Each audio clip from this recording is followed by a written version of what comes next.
হাতে কি সময় খুব অল্প? তাহলে ঝট করে শুনে নিন আজকের এই টলিউডের লেটেস্ট গল্প। শুভলক্ষীর থেকে আদ্রিতকে আলাদা করতে মোহনা নিল আজ এক বড় সিদ্ধান্ত।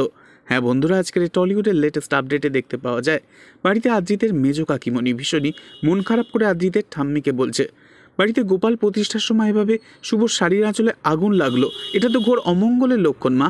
এই কথা শুনে শুভলক্ষী মন খারাপ করে ভীষণই দুশ্চিন্তায় ঘামতে থাকে রীতিমতো।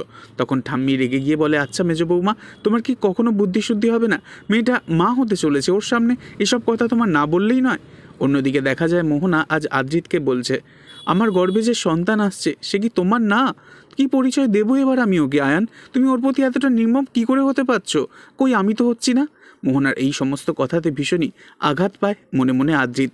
তবে আদ্রিত বাড়িতে ফিরে এসে বিছানায় চুপ করে শুয়ে চিন্তা করতে থাকে মোহনার কথাগুলো। তখন শুভলক্ষী এসে আদ্রিতের গায়ে বিছানার চাদর চাপা দিলে তখন আদ্রিত বলে, কি করছোটা কি তুমি? তখন শুভলক্ষী বলে, একদম চুপ করো, যেটা করার দরকার আমি এখন সেটাই করছি, তুমি এখন থেকে পুরোপুরি রেস্ট নেবে, ব্যাস। এরপর এই দৃশ্য দেখে ডোনা মনে মনে বলতে থাকে, যা দাদাভাই, এবার পুরোপুরি তুমি বাড়িতে তো আটকে গেলে। তুমি না হয় দাদাভাইয়ের যত্ন করবে শুভদি, কিন্তু ওদিকে মোহনার দেখাশোনা কে করবে? এবার দাদাভাই। এই বলেই হাসতে থাকে ডোনা। তো এই ছিল আজকের এই টলিউডের লেটেস্ট আপডেট। নেক্সট আপডেটের জন্য সাবস্ক্রাইব করতে ভুলবেন না যেন। ধন্যবাদ।